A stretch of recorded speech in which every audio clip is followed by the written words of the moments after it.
তবে ঝোপঝাড়ের পাতারও পরিবর্তন অনুভূতি হয়ে হলো সবকিছু যেমন তার উপর হয়। হ্যাঁ, সামনে কি গৌরবের অনুভূতি আছে। বাচ্চাদের সাথে খেলা, সামনে কি গৌরীন ভাষা কাজ এমনটি শেষ। আজকে মানুষের ভদ্র, কেউ বলে এখানে অভিজ্ঞতাও আলাদা। এখন ঘড়িতে সময় হবে 3টে মতো, আর আমি এসেছি এখন পার্কে। এখানে ভাবলাম কিছুটা টাইম বসবো আর একটু দোলনা আছে এখানে, সুন্দর দোল খাবো, তার জন্য এলাম। দাঁড়ান আপনাদেরকে দেখাচ্ছি। দোলনা এটা আমাদের বাড়ির ছাদ থেকেও দেখা যায়, আমি ওখান থেকে দেখে। কেমন আছেন সবাই? আশা করি সবাই খুব ভালো আছেন। আজকে বৃহস্পতিবার আর ঘড়িতে এখন সময় দুপুর 3টে মতো। একাই বেরিয়ে পড়েছি, একটু হাঁটাহাঁটি করতে বেরোলাম। ভাবলাম তার সাথে সাথে আমার এই পাড়াটাকে আপনাদের চোখের সামনে তুলে ধরি। এখানে অটামেতো গাছের পাতার পরিবর্তন আমরা দেখি, তবে ঝোপঝাড়ের পাতারও পরিবর্তন কিন্তু বেশ ভালোই চোখে পড়ছে। ভাবছি এই পাড়া ঘুরে দেখার সাথে সাথে আপনাদের সাথে একটু গল্পও করি। অনেকে জিজ্ঞাসা করেন যে বিদেশে জীবনযাত্রা কেমন, তবে দেখেছেন চোখের ছাগল ভেড়া সবকিছুই কিন্তু এখানে আছে। আর ওই যে সামনে একটি হাঁস। আমাদের বাড়ির সামনে একটা ফার্ম আছে, আর যেখানে এই সমস্ত পশু পাখিগুলোকে রাখা হয়েছে, এখানে কাউকে বেঁধে রাখা হয় না, বিচরণ করার সুযোগ দেওয়া হয় বেশ অনেকটা ফাঁকা জায়গায়। বিদেশে জীবনযাত্রার অভিজ্ঞতা আসলে প্রত্যেকটা মানুষের কাছে আলাদা। কারো কাছে খুব সহজ, আবার কারো কাছে ভীষণ কঠিন মনে হয়। প্রত্যেকটি মানুষের অভিজ্ঞতা এখানে আলাদা আলাদা। কেউ এসে খুব তাড়াতাড়ি মানিয়ে নেয়, কারো কাছে শুরুটা হয় কঠিন, ভাষা কাজ পরিবার থেকে এত দূরে। সবকিছু মিলিয়ে আমি যদি বলি আমার অভিজ্ঞতা একরকম, তা যে অন্য কারোর অভিজ্ঞতার সাথে তার ম্যাচ হবে সেটা বলা যায় না। দুজনের বিদেশের অভিজ্ঞতা কখনোই এক হবে না। কেউ বলে এখানে অনেক সুযোগ সুবিধা, ভবিষ্যৎ তৈরি করার রাস্তা রয়েছে, আবার কেউ বলে জীবনটা এখানে একটু একঘেয়ে, ব্যস্ততার মাঝে নিজের জন্য সময় পাওয়াই যায় না। সামনের এই ছোট্ট একটা ক্যানেল দেখতেও কি অপরূপ সুন্দর, তাই না? এখানকার এই জিনিসটা খুব ভালো। প্রত্যেকটা জায়গা এত সুন্দর, এত ভালো যে আপনার দেখলেই মন ভালো হয়ে যাবে। বিদেশের অভিজ্ঞতা মানে মিশ্র অভিজ্ঞতা, কোথাও সহজ কোথাও চ্যালেঞ্জিং। তবে একটা কথা ঠিক, যাই হোক না কেন সবাই নিজের মতো করে কিছু না কিছু এখান থেকে শিখে নেয়, অভিজ্ঞতা জমা করে, আর সেই অভিজ্ঞতাই জীবনের সবচেয়ে বড় সম্পদ হয়ে থাকে। এখানে যখন প্রথম এলাম তখন সবকিছুই বেশ আলাদা মনে হয়েছিল। এখানকার ভাষা, এখানকার জীবনযাত্রা, মানুষজন সবকিছুই মনে হতে যেন কোনো এক অন্য জগতেই চলে এসেছি। তবে এখানকার মানুষজনদের মধ্যে একটা ভদ্রতা, একটা সুরুচি সব সময়ই চোখে পড়ে।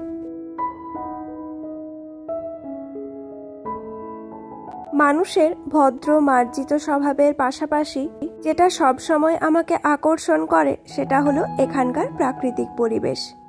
এই শহরের এত ব্যস্ততা সত্ত্বেও পার্ক, লেক, গাছপালা এত কিছু এখানে একসাথে এমন ভাবে আছে যেন মানুষ একটু নিঃশ্বাস নেওয়ার জায়গা সব সময়ই পেয়ে যায়।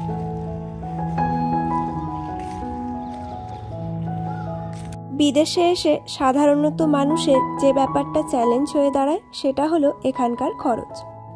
তবে বিদেশ মানে যে সব জায়গায় একরকম সেটা ভাবা ভুল হবে, কারণ প্রতিটা দেশে খরচের পরিমাণ আলাদা আর মানুষের অভিজ্ঞতাও আলাদা। বিদেশে খরচের কথা বলতে গেলে আগে বুঝতে হবে যে কোন দেশে আছেন আর কেমন জীবনযাত্রা বেছে নিয়েছেন। প্রত্যেক দেশের মতো এদেশেও কিন্তু খরচের হিসাবটা একদম একই। কেউ যদি খুব সাদামাটা জীবনযাত্রা বেছে নেন তাহলে সামলানো যায়, আবার যদি কেউ বিলাসিতা করেন তাহলে খরচ সীমাহীন। এখানকার জীবন আমি আমার দেশে যা দেখে এসেছি তার থেকে অনেকটাই আলাদা। হয়তো সবার সাথে মিলবে না, তবে নিজের অভিজ্ঞতা থেকে বলতে পারি আমাদের জীবন যা ছিল তার থেকে অনেকটাই আলাদা। এখানে যেমন খুব সকাল সকাল সবাই কাজের জন্য বেরিয়ে যায়, 6টা কি 7টা।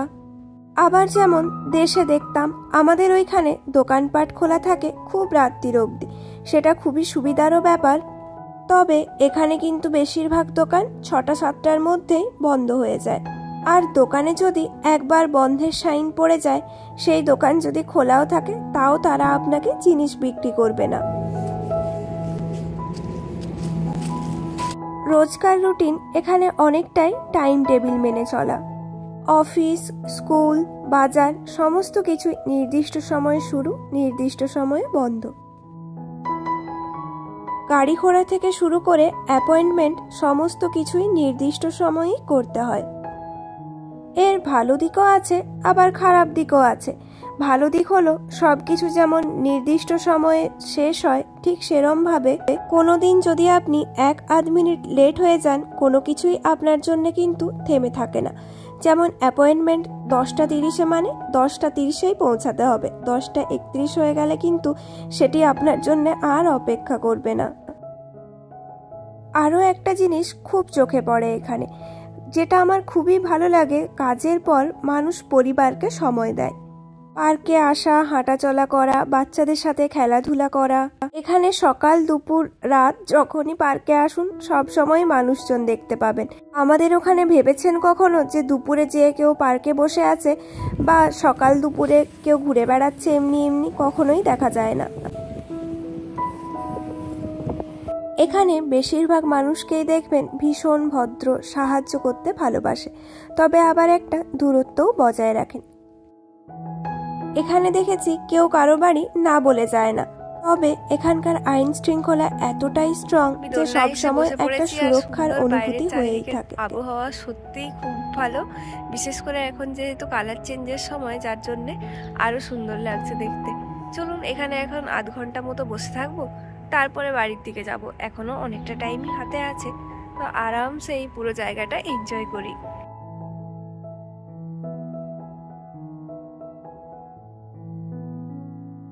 এখানে কিছু দূর ছাড়া ছাড়াই বেশ পার্ক করা আছে, আর প্রত্যেকটা পার্কেই দোলনা বা বিভিন্ন রকমের বাচ্চাদের সামগ্রী তো রাখাই থাকে।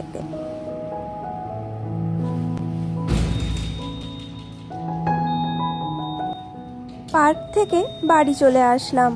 চলুন এই যে লিফট চলে এসছে, এরপর যাব ওপরে।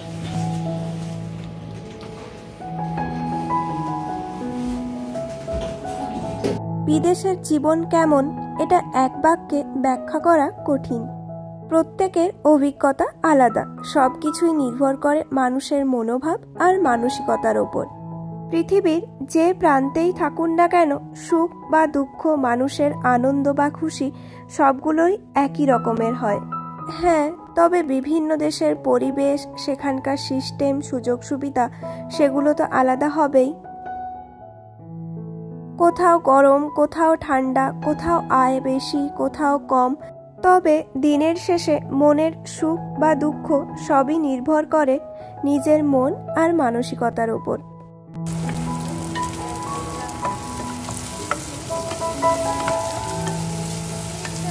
গল্পে গল্পে বলাই হলো না, আমি এসেছি রান্না করতে।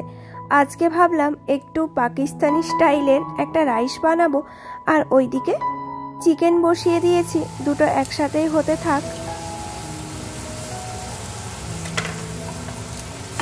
আমার কাছে সুখ বলতে আসলে খুবই সোজা।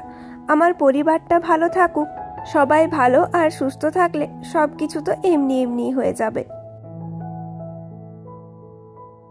অবশ্য জীবনের কিছু সাধারণ চাওয়া পাওয়া তো থেকেই যায়, একটা শান্তির ঘর, জীবনের কিছু ছোটখাটো শখ পূরণ।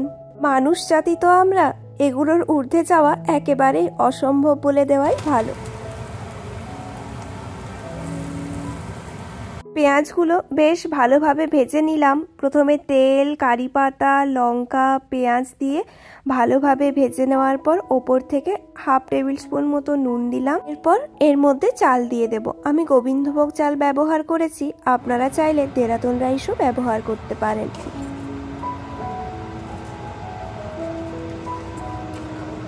বিদেশের জীবনযাত্রা ঠিক দেশেরই মতো, কোথাও আছে সুখ, কোথাও আছে দুঃখ। খুব একটা বেশি পার্থক্য আছে বলা যায় না, কারণ সবার জীবনে তো সব রকমের অনুভূতিই আছে। সুখ, দুঃখ, বেদনা, যন্ত্রণা, রোগ, জ্বালা সব কিছু সবাইকেই ভোগ করতে হয়।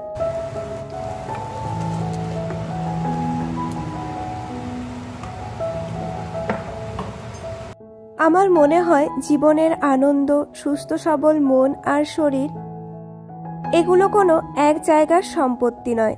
দেশান্তরে এগুলোর কোনো পরিবর্তনও হয় না। পরিবার, ভালোবাসা, মানসিক শান্তি, আপনি যেখানেই থাকুন না কেন, এগুলো থাকলে আপনি সব জায়গাতেই মানসিক শান্তি খুঁজে পাবেন। জীবন অনেকটাই সহজ হয়ে উঠবে।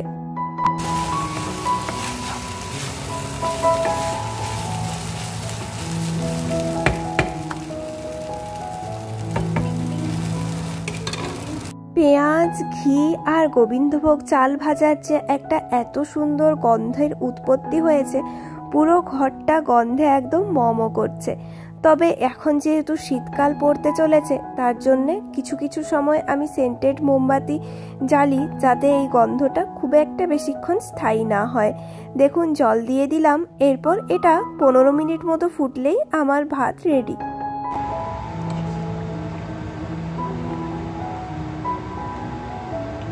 এইদিকে তো দেখুন আমার রান্না মোটামুটি শেষ। আজকে দুপুর থেকে রাত্রি অবধি আপনাদের সাথে শেয়ার করলাম।